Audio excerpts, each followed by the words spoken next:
अब हम कर रहे थे क्लास 8 का मैथ्स। लास्ट वीडियो में हमने देखा chapter number 2 linear equations and one variable. हमने सॉल्व किया था एक्सरसाइज 2.6 जो कि था लास्ट चैप्टर। इस वीडियो में हम स्टार्ट करेंगे चैप्टर नंबर 3 जो कि है अंडरस्टैंडिंग क्वाड्रेटिक्स। तो शुरू करते हैं। तो हम देखते हैं क्वाड्रेटिक्स क्या होता है। क्वाड्रेटिक्स जानने से पहले हम बात करेंगे कुछ पुराने कॉन्सेप्ट्स की जो हमने पहले क्लास में पढ़ रखा है। तो सबसे पहले हम बात करते हैं डायमेंशन की। तो आप डायमेंशन किसे कहोगे? लेट्स से मैंने यहाँ पर ये मार्कर लिया, यहाँ पर पॉइंट किया। क्या आपको ये पॉइंट दिख रहा है?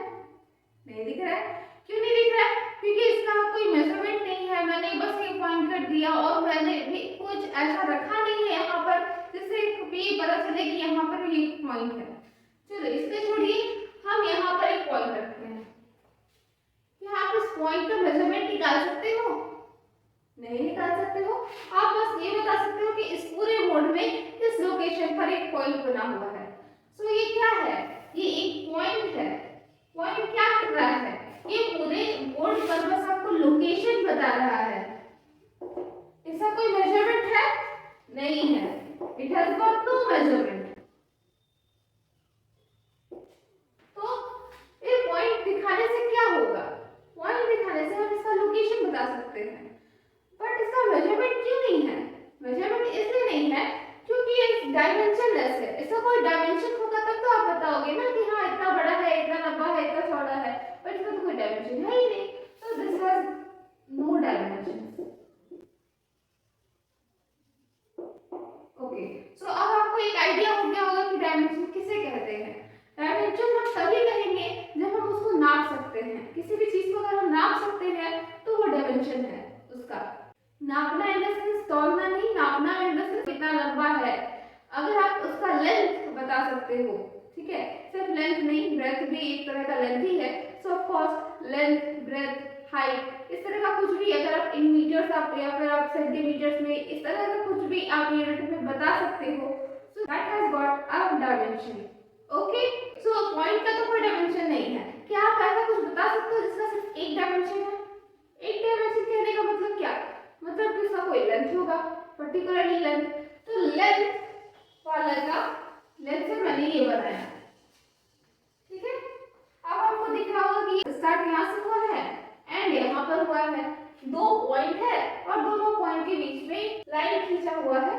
इसे हम कहते हैं लाइन सेगमेंट। ये भी आपने क्लासेस में पढ़ा है, ठीक है। इसी से आपको और भी कुछ याद आ रहा होगा कि एक डॉट होता है और एक तरफ से लाइन एक्सटेंड होता है, इसे हम रे कहते हैं। अब इससे आपको एक और याद आ रहा होगा कि जिसका कोई और छोर नहीं होता है, बस दोनों तरफ से चलता चला जाता है, चलता चला जाता है, चलता चला जाता है, इसे हम कहते हैं लाइन। ओके, तो क्या आप इसे नाप सकते हो? लाइन सेगमेंट को तो हम नाप सकते हैं क्योंकि इसका और छोर है, मतलब हमें पता है कहां से शुरू हो रहा है, कहां पे खत्म हो रहा है, तो हम इसे नाप के बता देंगे। रे को क्या आप नाप सकते हो? नहीं, क्योंकि ये इधर से स्टार्ट तो हुआ है, हमें पता है कि यहाँ स्टार्ट हुआ है, लेकिन इधर कहाँ तक जाएगा हमें पता नहीं है। पर कहीं ना कहीं तो रुकेगा ना, कहीं ना कहीं तो रुकेगा। हम जो चीज नहीं बता सकते कहाँ पे रुकेगा, उससे हम मानते हैं कि वो इंफिनिटी पे रुकेगा। तो ये जा करके रे इंफिनिटी पे रुकेगा। सिमिलरली ये लाइन भी, चलो ठीक है, हमें नहीं पता है कि किधर स्टार्ट हो रहा है, किधर से जा रहा है, बट कहीं ना कहीं तो है और हम नापेंगे कहाँ, इंफिनिटी से लेकर के इंफिनिटी तक जा रहा है, ठीक है। सो ऑफ कोर्स इन तीनों के पास लेंथ है, भले हम नाप नहीं सकते, सिर्फ इसी का नाप सकते हैं, लेकिन तब भी इन तीनों के पास ही लेंथ है। So it these all are one dimensional, ठीक है, ये सभी एक डायमेंशन में है, यानी कि इसके पास एक ही चीज है नापने के लिए और वो है लेंथ। चलो ये तो हुआ हॉरिजॉन्टल, इसी तरह से वर्टिकल भी हो सकता है। वर्टिकल लाइन सेगमेंट, वर्टिकल रे, वर्टिकल लाइन हो सकता है। क्या हम इसे नाप सकते हैं? बिल्कुल नाप सकते हैं, इसका लेंथ है। चलो ये तो हॉरिजॉन्टल या वर्टिकल। हम बनाते हैं एक फ्लैट राइट लाइन सेगमेंट। क्या आप इसे नाप सकते हो? हाँ नाप सकते हैं कि ये लेंथ है, लेकिन आप इसे नाप तो सकते हो, लेकिन आप इसका डायरेक्शन नहीं बता सकते कि ये कैसा है, कैसे खड़ा है, कैसे बैठा है, आप नहीं बता सकते हो। लाइक इसके बारे में हम कह सकते हैं जैसे कि 5 सेंटीमीटर का, तो हम कहेंगे 5 सेंटीमीटर हॉरिजॉन्टल लाइन सेगमेंट, ठीक है। हॉरिजॉन्टल क्या मतलब जो ग्राउंड के पैरेलल चल रहा है वो हॉरिजॉन्टल है और जो ग्राउंड के परपेंडिकुलर चल रहा है वो वर्टिकल है। तो ये है ग्राउंड के parallel, so this is horizontal. Horizontal 5 centimetre line segment. But आप इसके बारे में क्या कहोगे? क्या आप इसे बता सकते हो? नहीं बता सकते हो। क्यों नहीं बता सकते? क्योंकि ये दो पार्ट से बना हुआ है। इसका कुछ इस तरह से लेंथ है, एक्स एक्सिस पे लेंथ है, कुछ इस तरह से इसका लेंथ है, ये वाई एक्सिस पे लेंथ है, ये वाई एक्सिस पे आपने लास्ट क्लास में पढ़ा होगा।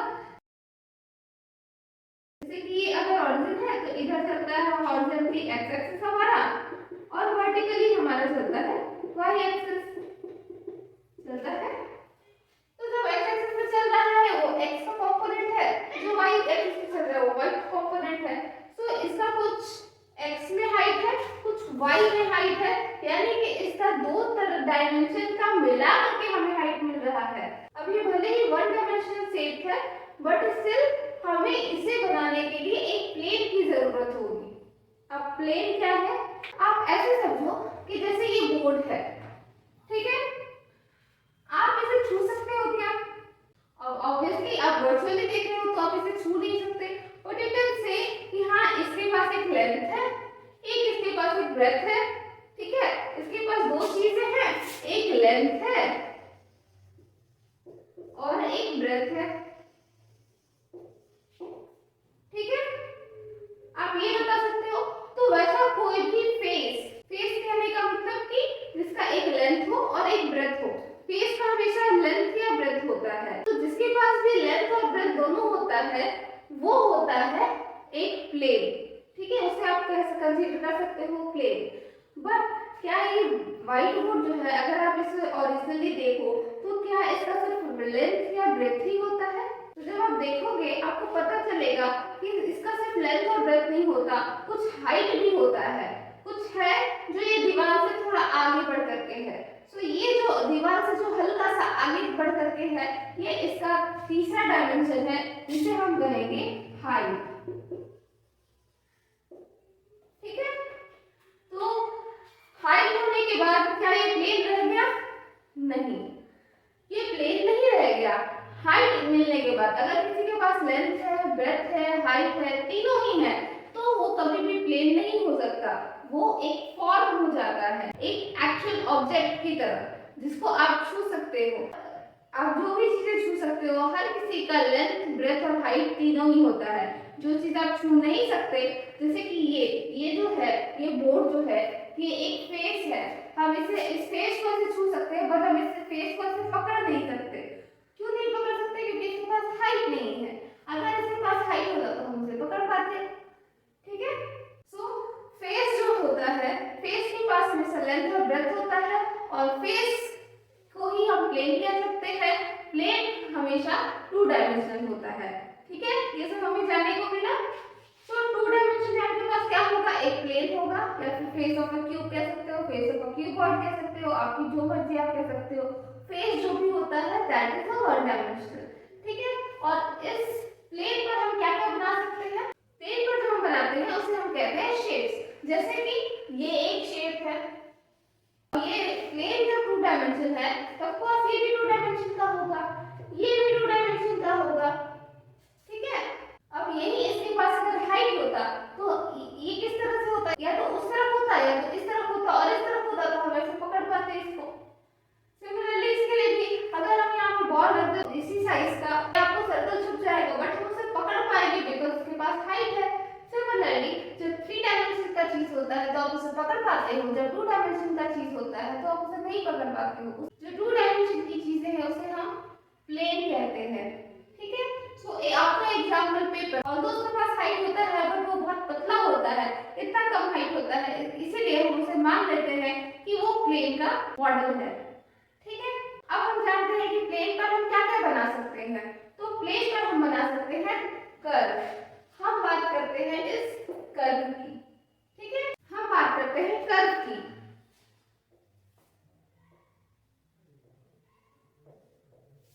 ठीक है, कर्व क्या होता है? आप कुछ भी जो आप फ्री हैंड से बना सको बिना अपने पेन को उठाए वो कर्व होगा। कर्व इंग्लिश में आप अगर नॉर्मली यूज करो तो उसका मतलब होता है कि जो टेढ़ा मेढ़ा सा मैथ में देखो तो ये जरूरी नहीं है कि वो टेढ़ा मेढ़ा ही होगा, मैथ में स्ट्रेट लाइन के कर्व्स भी होते हैं।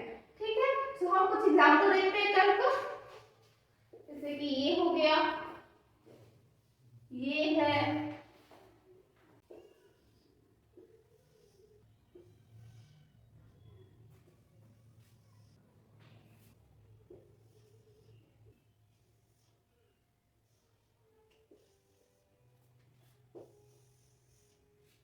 अब ये सभी कर्व्स हैं।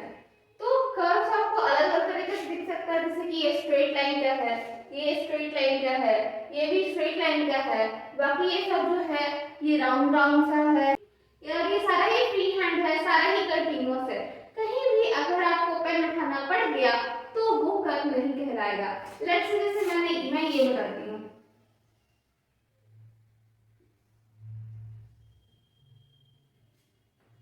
ठीक है, क्या ये कर्व है? ये कर्व नहीं कहलाएगा, बिकॉज ये जब राउंड बनाते हैं हम, तो हम हमेशा ही इस तरह से बनाते हैं कि ये उसके ऊपर ओवरलैप करके प्रॉपर ये फिगर दे पाए। राउंड हमें प्रॉपर बनाने के लिए हमें उस पर रिपीट करना पड़ जाता है, और जैसे ही उसके बाद हम दूसरा फिगर ड्रॉ करते हैं तो हमें पेन उठाने की जरूरत पड़ जाती है। वहीं अगर आप ये एग्जाम्पल देखो तो यहाँ पर हमें पेन उठाने की जरूरत ही नहीं है, बिकॉज ये राउंड नहीं है, ये जस्ट फ्री हैंड ड्राइंग है। सो ये कर्व है, ये कर्व नहीं कहलाएगा। कहीं भी अगर आपको पेन उठाने की जरूरत पड़ गई तो वो कर्व नहीं कहलाएगा। हाँ, this is definitely a combination of curves. इसमें आप ऐसे एक राउंड बनाए हो, फिर दूसरा राउंड बनाए हो और तीसरे में इसको कनेक्ट किए हो। सो ऑफ कोर्स यहाँ पर तीन कर्व्स हैं और ये एक प्लेन में बनाया जा सकता है, but this is a combination of curves, this is not a simple curve. Simple curve वही होगा जिसे हम एक बार में बना सके बिना अपने पेन को उठाए, और सिंपल कर्व होने के लिए एक कंडीशन और लगता है कि कोई भी लाइन आपस में क्रॉस नहीं होना चाहिए। सो अगर आप सिंपल कर्व बताओ तो ये सिंपल कर्व है, ये नहीं है, क्योंकि यहाँ पर लाइन क्रॉस कर रही है। सिमिलरली ये है, ये है, ये है, ये है, ये सारे ही सिंपल कर्व्स हैं। ये सिंपल कर्व नहीं है बिकॉज़ यहाँ पर लाइन आपस में क्रॉस कर रही हैं। ये भी सिंपल कर्व है, ये भी सिंपल कर्व है, ये भी सिंपल कर्व है, ये सिंपल कर्व नहीं है बिकॉज़ यहाँ पर भी लाइन आपस में क्रॉस कर रही है। ये तो बात हो गई सिंपल कर्व की। ये है एक टाइप का कर्व। इसी तरह से आप दूसरे तरीके से भी कर्व को क्लासिफाई कर सकते हो ऑन द बेसिस कि वो खुला है या बंद है। खुला बंद होने का मतलब क्या? अगर उसके अंदर कोई फिक्स एरिया एनक्लोज है तो उसे बंद करेंगे। जैसे कि ये देखिए, इसके अंदर कुछ एरिया है, इसके बाहर कुछ एरिया है, इसको बाहर वाले एरिया से कोई मतलब नहीं है। आप एग्जैक्टली कह सकते हो कि हाँ ये इसका एरिया है, इसके बाहर वाला एरिया इसका एक्सटीरियर एरिया है, इसलिए इसका इंटीरियर एरिया है। आप सेफली इसमें कह सकते हो। क्या आप इसमें कह सकते हो कौन सा इंटीरियर है कौन सा एक्सटीरियर है? नहीं कह सकते, क्योंकि यहाँ पर देखा जाए तो ये इधर से गैप है, ये इसका एक्सटीरियर भी कहला सकता है, इंटीरियर भी कहला सकता है। सिमिलरली आप ये देखो, इसमें भी आप नहीं कह सकते हो कि ये इसका एक्सटीरियर है या इसका इंटीरियर है। तो सिंपली आप ऐसे देखो कि जिसका भी आपको एंड दिख रहा है, इसका एंड दिख रहा है, इसका एंड दिख रहा है, इसका एंड दिख रहा है, इसका एंड दिख रहा है, इसमें भी इसका एंड दिख रहा है, इसका एंड इधर दिख रहा है, इसमें भी आपको इधर दोनों एंड दिख रहा है, इसमें भी आपको इधर दोनों एंड दिख रहा है। सो ये जितने भी हैं जिसमें आपको एंड दिख रहे हैं ये सारे ही ओपन कर्व्स है। बट वही जिसका एंड नहीं दिख रहा, जैसे इसमें आपको इसका एंड नहीं दिख रहा होगा, इसमें भी नहीं दिख रहा, इसमें भी नहीं दिख रहा, या फिर आपको इसमें भी आपको एंड नहीं दिख रहा। तो जिसमें भी आपको एंड ना दिखे उसे आप क्लोज कर्व कह सकते हो। ठीक है, तो हमने दो बातें की, एक है ओपन एंड क्लोज्ड कर्व। ठीक है, अब इन्हें डिफाइन कर लेते हैं। तो कर्व्स क्या है? Curves are free hand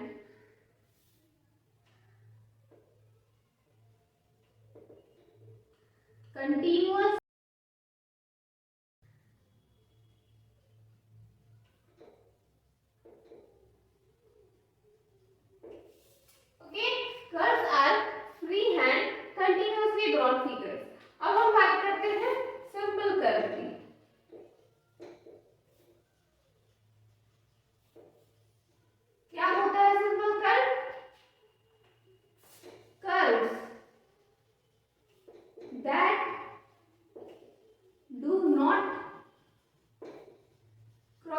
each other. अगर कोई कर्व है जो आपस में एक दूसरे को क्रॉस नहीं कर रहा है, जैसे कि ये हो गया, ये हो गया, ये दोनों ही सिंपल कर्व है, या फिर आप इसे बता सकते हो, ठीक है। इसमें भी आपस में कोई लाइन क्रॉस नहीं कर रहा है, so this is also a simple curve. अब हम बात करते हैं ओपन कर्व की।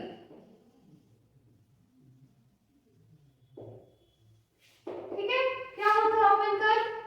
कर्व्स दैट डू नॉट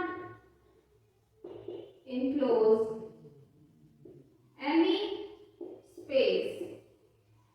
वैसे कर्व्स जो कि कोई स्पेस नहीं लेते, जैसे कि ये हो गया, ये हो गया, ये हो गया, ये हो गया, इन सब में किसी के पास भी बंद स्पेस नहीं है, इसलिए these all are open curves. इसी तरह से हम बात करते हैं क्लोज कर्व की।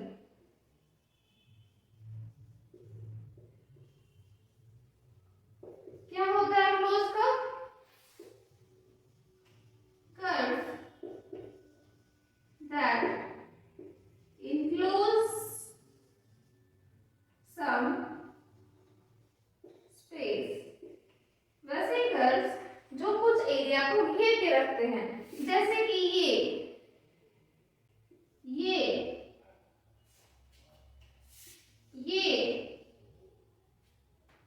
ये सभी क्लोज कर्व है। ठीक है, यहाँ पर हम जितनी भी बातें करेंगे सारे ही क्लोज कर्व के बारे में करेंगे। तो हम देखते हैं क्लोज कर्व। क्लोज कर्व में एक स्पेशल टाइप का कर्व होता है जिसे हम कहते हैं पॉलीगॉन। ठीक है, क्या होते हैं पॉलीगॉन? पॉलीगॉन एक सिंपल क्लोज कर्व है जो कि पूरी तरह से लाइन सेगमेंट से बना होता है, जैसे कि मैंने ये बताया।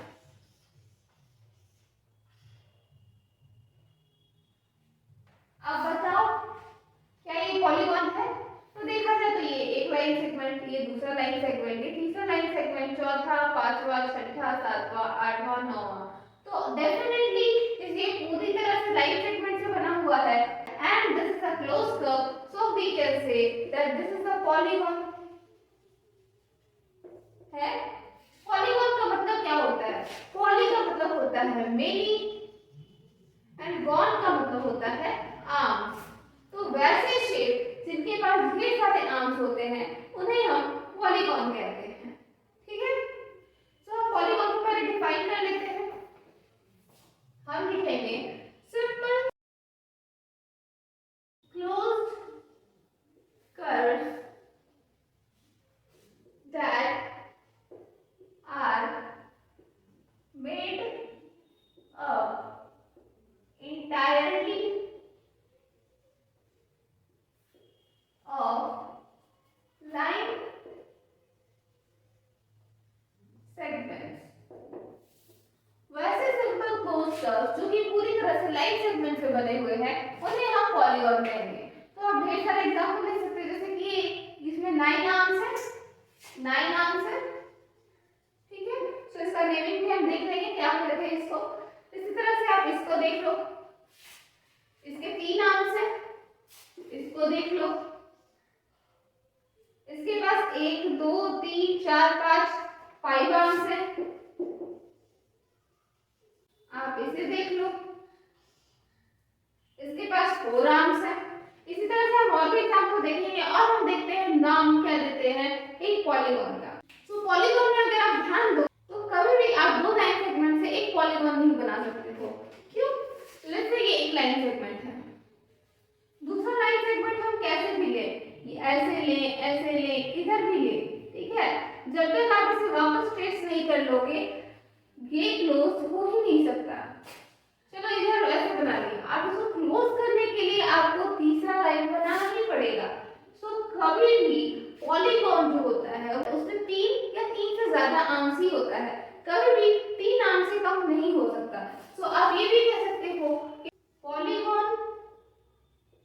Are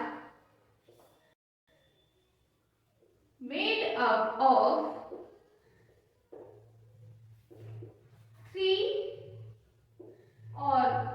more arms. पॉलीगन जो भी होंगे उनके पास हमेशा 3 होगा या 3 से ज्यादा आर्म्स ही होगा, 3 से कम आर्म्स पॉसिबल ही नहीं है। तो हम नाम भी वहीं से स्टार्ट करेंगे, 3 से 3 4 5 6 7 8 9 10। आगे भी होता है बट आगे हम नाम नहीं देखेंगे, हम 10 तक का ही हमें जरूरत है, 10 तक ही देखेंगे। ओके, सो 3 को हम नाम देते हैं ट्राई। ठीक है, सो 3 आर्म वाले पॉलीगन को कहते हैं ट्रायंगल। ठीक है, 4 को हम नाम देते हैं क्वाड। सो 4 आर्म्स वाले पॉलीगन को हम कहते हैं क्वाड्रिलेटरल। ठीक है, 5 को हम कहते हैं पेंटा या फिर पेंट भी कहते हैं। सो 5 आर्म्स वाले पॉलीगन को हम कहेंगे पेंटागन। ठीक है, 6 को हम कहते हैं हेक्स। ठीक है, 7 को हम कहते हैं हेप्ट।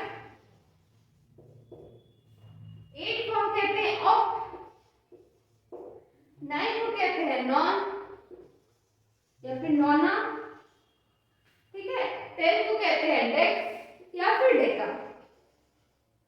ठीक है, हेक्स से बना हेक्सागन, हेप्ट से बना हेप्टागन, ऑक्ट से ऑक्टागन, 9 से नोनागन, डेका से डेकागन।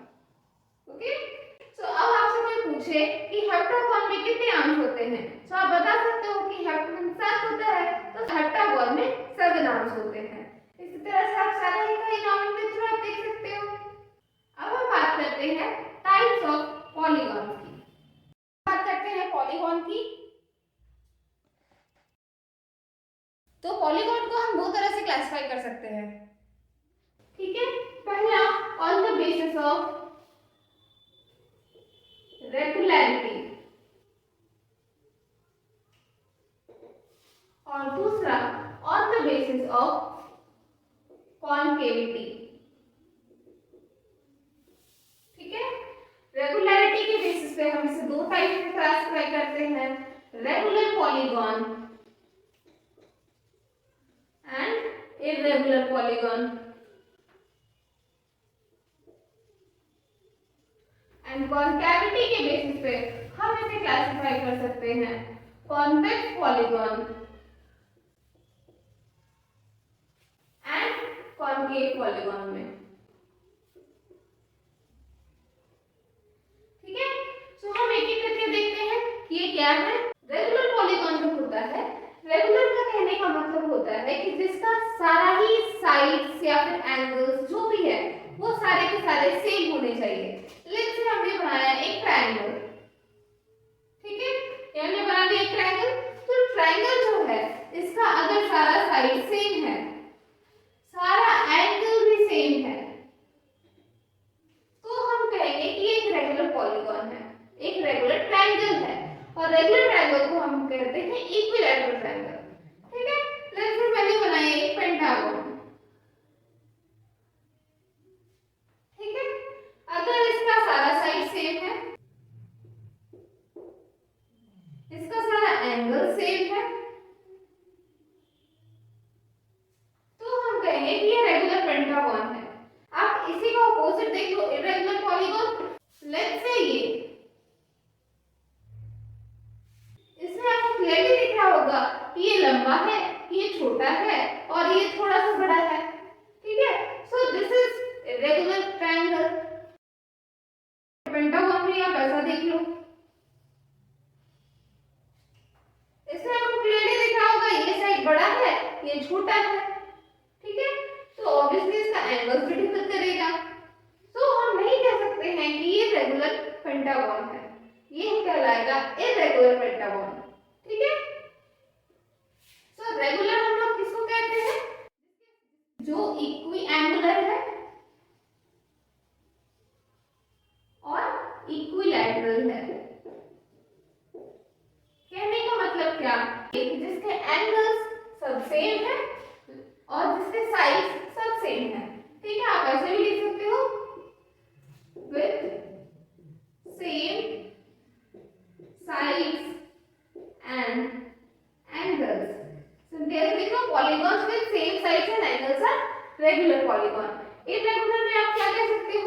ना तो इक्वि एंगुलर है ना ही इक्विलैटरल है, या फिर आप लिख सकते हो with different sides and angles. ठीक है, ऐसे शेप्स जिनके डिफरेंट साइड्स और डिफरेंट एंगल्स हैं उन्हें हम कहेंगे इर्रेगुलर पॉलीगॉन। ठीक है, अब हम देखते हैं कॉन्कैविटी के बेसिस पे। तो आप बताओ कॉन्कैविटी किसे कहते हैं? आपने लाइट चैप्टर में पढ़ा होगा, एक होता है कॉनकेव मिरर इस तरह से, और एक होता है कॉन्वेक्स मिरर इस तरह से, पढ़ा होगा। तो कॉनकेव मिरर में क्या होता है, अंदर की तरफ लाइनिंग होती है, सिल्वर लाइनिंग, और यही लाइनिंग तो मेरे ना यही तो मिरर बना रहा है। सिमिलरली यहाँ पे भी। अब मैथ्स में क्या है, मैथ्स में भी बिल्कुल ऐसा ही है, आप इसे मिटा दो बस, और जिस साइड ये पेंट होता है उस साइड आप कोई और फिगर बना दो। ठीक है, इस साइड पेंट है, इसे मैंने मिटा दिया, और जो इस फिगर मैंने इधर बनाया था वही फिगर मैं यहाँ पर बना दिया। अब आप देखो डिफरेंस क्या है, यहाँ पर ये कटा हुआ सा बन गया और यहाँ पर ये फुला हुआ सा बन गया। ठीक है, अब ऐसे देखो ये तो खैर रहा कर्व पे, हम बनाते हैं स्ट्रेट लाइन में पॉलीगॉन टाइप में। सो पॉलीगॉन टाइप में ये इस तरह से बनेगा कॉनकेव, और इसके पीछे अगर हम ऐसा बना दें तो इस टाइप से हो गया।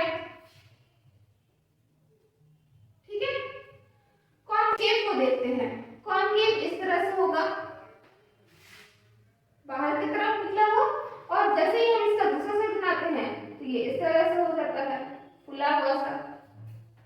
ठीक है, so this is concave polygon and this is convex polygon. Definition हम बाद में देखेंगे। ठीक है, अब हम आगे बात करते हैं प्रॉपर्टीज ऑफ पॉलीगॉन के बारे में। तो सबसे पहले हम देख लेते हैं एक पॉलीगॉन। लेट्स से बनाया मैंने ये एक क्वाड्रिलेटरल। ठीक है, ये एक पॉलीगॉन है, पूरी तरह से ये लाइन सेगमेंट से ही बना हुआ है। लेट्स से मैंने इस नाम दे दिया ए बी सी डी।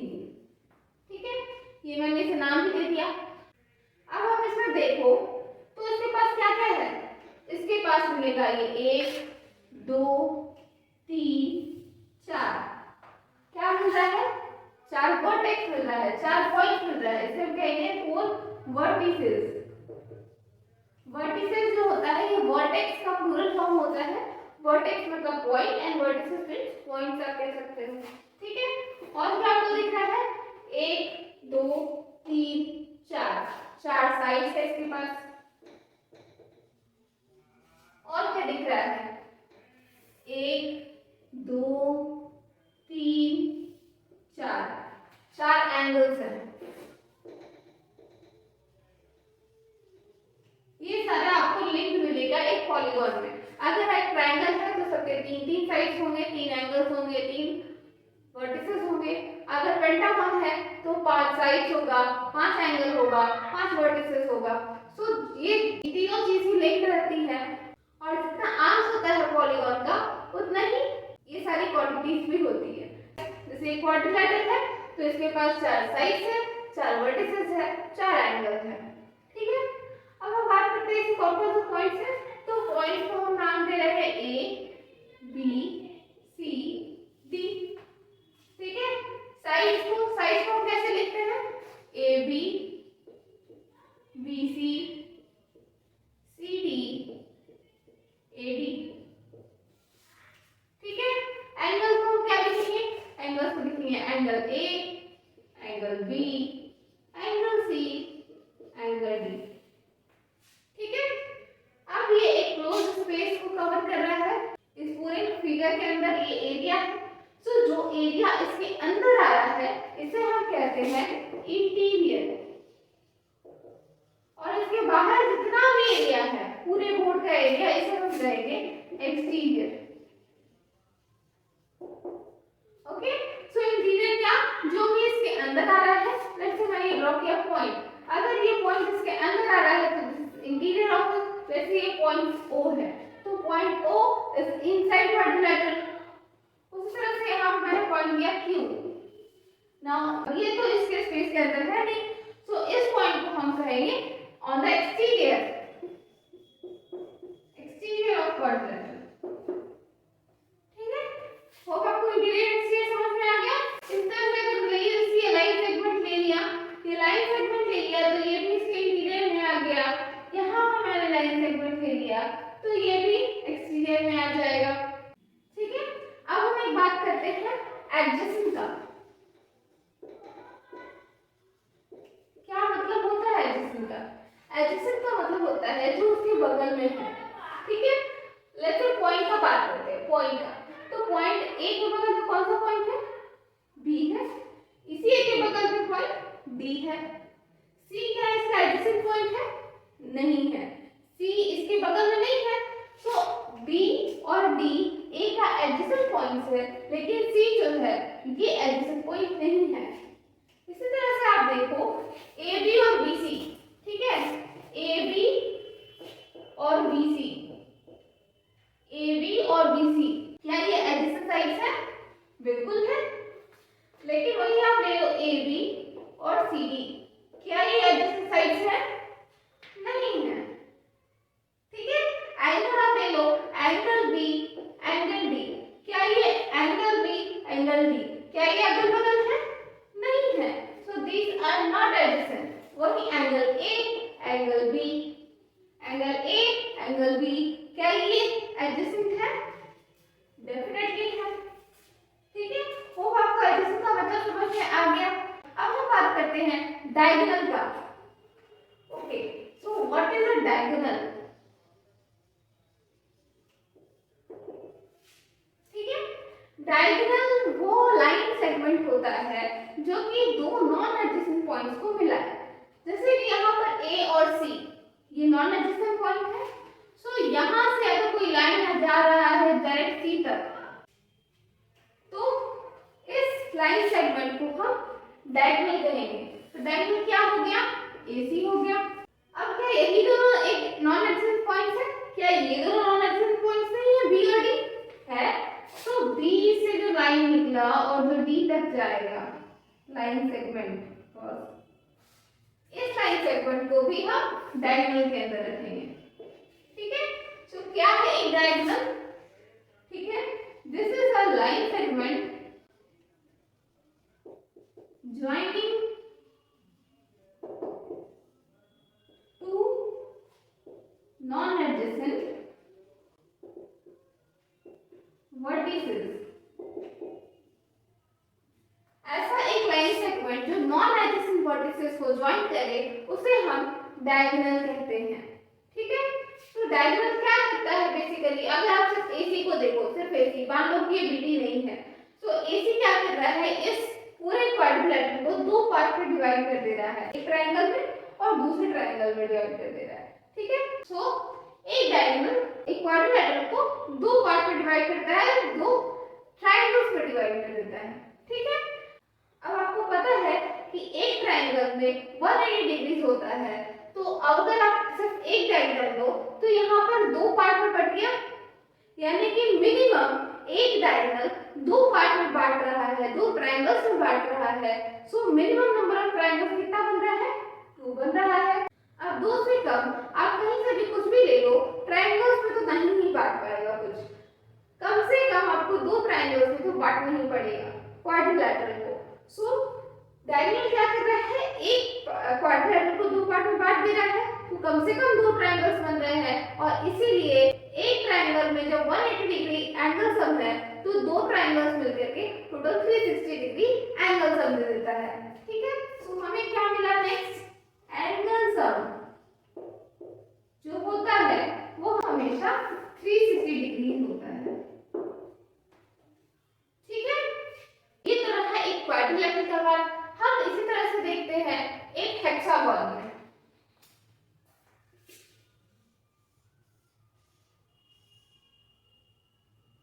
ये रहा एक हेक्सागोन। अब हम इसे नाम दे देते हैं। हमने नाम दिया है PQRSTU। PQRSTU is a hexagon। इस इसके वर्टिसेस कौन कौन से होंगे? P Q R S T U इसके वर्टिसेस होंगे। एंगल कौन कौन सा होगा? ये angle P, angle Q, angle R, angle S, angle T, angle U। ठीक है, साइड कौन कौन से होंगे? P Q, Q R, R S, S T, T U, T U होंगे। डायगोनल्स कौन कौन से होंगे? यहाँ पर डायगोनल्स में हमें देखना पड़ेगा। पहले हम नॉन एडजॉइनिंग पॉइंट्स को ज्वाइन करेंगे। तो ये नॉन एडजॉइनिंग पॉइंट एक ये हो गया, सो PR हो गया, दूसरा PS हो गया, तीसरा PT हो गया। ये तो हो गया सारे P से। अब हम देखते हैं Q से। Q का हो गया QS, QT, QU। ठीक है, आगे R से भी हम बना सकते हैं। तो RP तो ऑलरेडी हो चुका है तो RP नहीं लेंगे। RT फ्री है so yes RT। Next RU। ठीक है, अब आप S से देखो। S से R का एडजेसेंट है, Q से ऑलरेडी बना हुआ है, P से भी बना हुआ है, T तो एडजेसेंट है, बस एक U से बच गया सो SU। कितने डायगोनल्स हो गए? टोटल 9 डायगोनल्स हो गए। ठीक है, एंगल कितना होगा? हेक्सागोन है ये, हम फिर से बना लेते हैं। ठीक है, हम इसे मिनिमम कितने ट्रायंगल्स में बांट सकते हैं? ये देखो ये एक ट्रायंगल। अब ये पेंटागन बन गया तो यहाँ पर दूसरा बनाते हैं, 2 ट्रायंगल और एक क्वाड्रिलेटरल। तो इसे हमें एक और पार्ट में बांटना होगा। अब हमें मिल गए टोटल 4 ट्रायंगल्स। ठीक है, 4 ट्रायंगल्स यानी कि 4 मल्टीप्लाइड बाय 180 डिग्रीज यानी कि 720 डिग्री होता है इसका एंगल सम। ठीक है, इंटीरियर एक्सटीरियर ये सब पूरा एरिया इसके अंदर है, so this is interior and this is exterior. ठीक है, अब जब हमने डायगोनल्स पढ़ लिया है तो हम वापस आते हैं कॉनकेव और कॉन्वेक्स पे और एक बार फिर से देखते हैं। एक तरफ है कॉनकेव और दूसरी तरफ है कॉन्वेक्स। ठीक है, कॉनकेव के बारे में मैंने क्या बताया कि एक कॉनकैविटी ले लो और उसके अराउंड आप कुछ भी ऐसे ड्रॉ कर लो। ठीक है, कॉन्वेक्स में मैंने क्या बताया, एक कॉन्वेक्स सरफेस ले लो और पीछे से कुछ भी बना दो। तो जो फिगर मैंने यहाँ बनाया है वही फिगर मैंने यहाँ पे भी बनाया है। अब हम डायगोनल्स बनाओ इसके।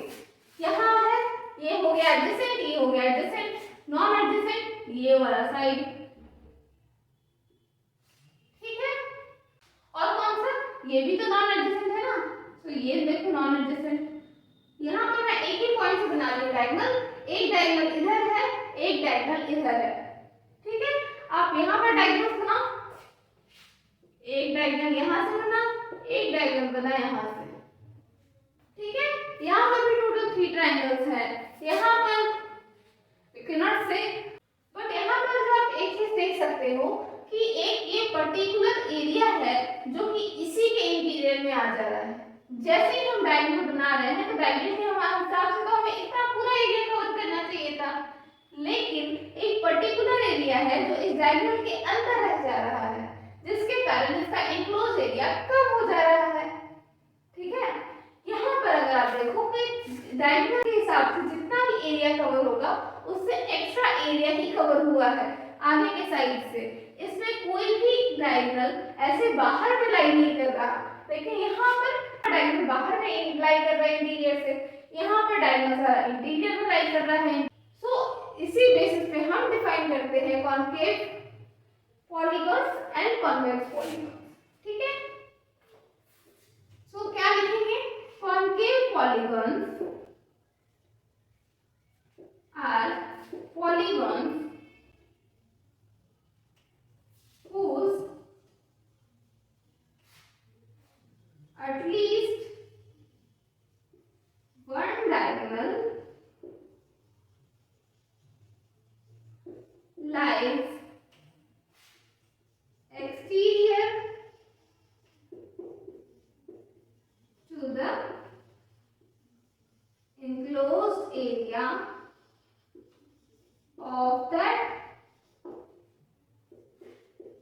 पॉलीगॉन।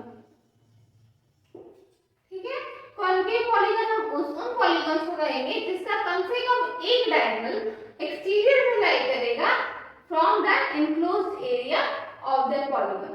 ठीक है, कॉन्वेक्स पॉलीगन को हम क्या कहेंगे? Convex polygons are polygons whose all the diagonals lie interior to the enclosed area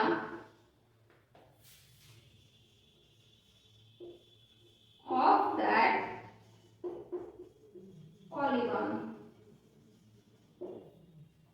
convex polygon हम उन पॉलीगन को कहेंगे जिसका सारा ही डायगोनल्स इंटीरियर में लाई करेगा उस पॉलीगन के इनक्लोज एरिया से। ये हुआ एक डेफिनेशन। हम इसे दूसरे तरीके से भी डिफाइन कर सकते हैं, ये आप नेक्स्ट वीडियो में देख सकते हो। तो आज के लिए बस इतना ही। इस वीडियो में हमने देखा कुछ basic concept of quadrilaterals. Next video में हम सॉल्व करेंगे एक्सरसाइज 3.1। अगर आपको ये वीडियो पसंद आया तो इसे लाइक करें, कमेंट करें, हमारे चैनल को सब्सक्राइब करें, और अगर आपको इसमें कोई कमी नजर आई या फिर आपको कोई डाउट रह गया तो वो आप हमें कमेंट कर सकते हैं। मिलते हैं नेक्स्ट वीडियो में। Thank you.